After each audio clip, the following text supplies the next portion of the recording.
Hi, in this video, I'll be showing you how you can get access to Scopus database, whether your institution has access or not. But one of the ways through which you can achieve this is by reviewing for journals. Sometimes some of you do not understand the benefit of reviewing for journals. Yes, I understand that reviewers should be paid for the service they are rendering because they spend years and money to acquire the skills that they are using to review.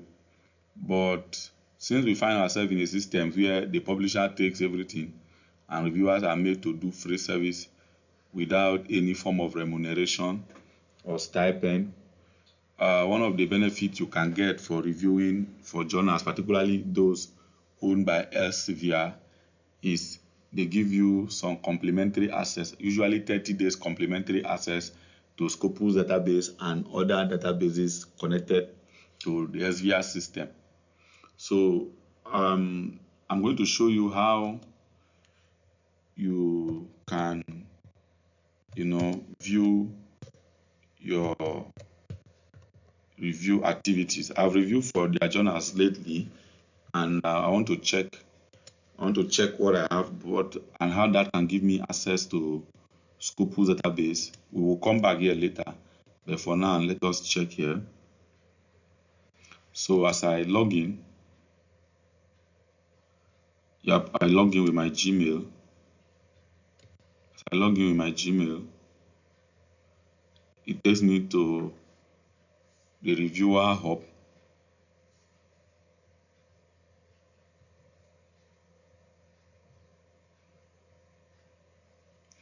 Okay, so you can see that let me see the reward.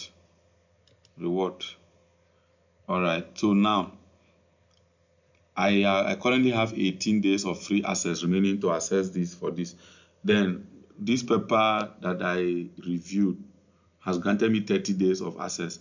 This other paper again that I reviewed has granted me another 30 days of access. This one has granted me another 30 days of access, but I have not added them yet. And I still have 18 days, perhaps because of one other paper I had reviewed. Do you understand? So now, which means that if I say add 30 days of access now, I click, this number should change to 48 days. And then that review would go.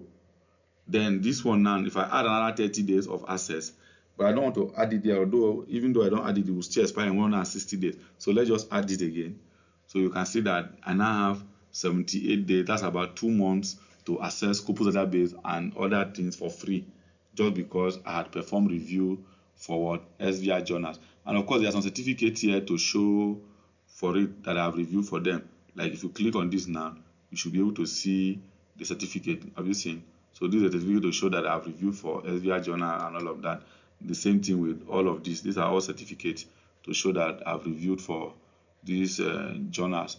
So now, with that, I can come to sign in. This is Scopus. Remember, in the other video, I showed you how you can check for someone's profile on a free Scopus account. Now you can see that this is still a free Scopus account. So now I want to sign in based on that email address that I have used. Mind you, I'm signing in because I already have created an account. Okay, so if you click on this, you see that my email now. This is my Gmail.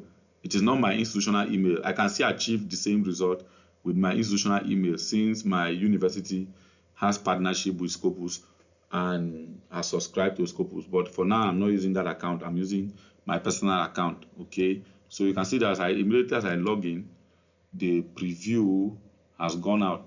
So telling you that this is a proper Scopus account. So with this, you can access Scopus features.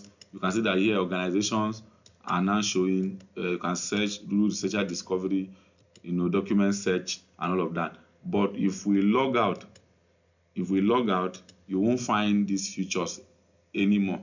And that is why some of you cannot use Scopus. This is what you get in a free account: auto search and sources only, nothing more. And that's why some of you cannot use Scopus to do literature review because you do not have access to it. But once you sign in, you can now begin to use the full feature. You can search for papers or do literature review using Scopus. So that is the essence of today's video. I hope you've learned something new.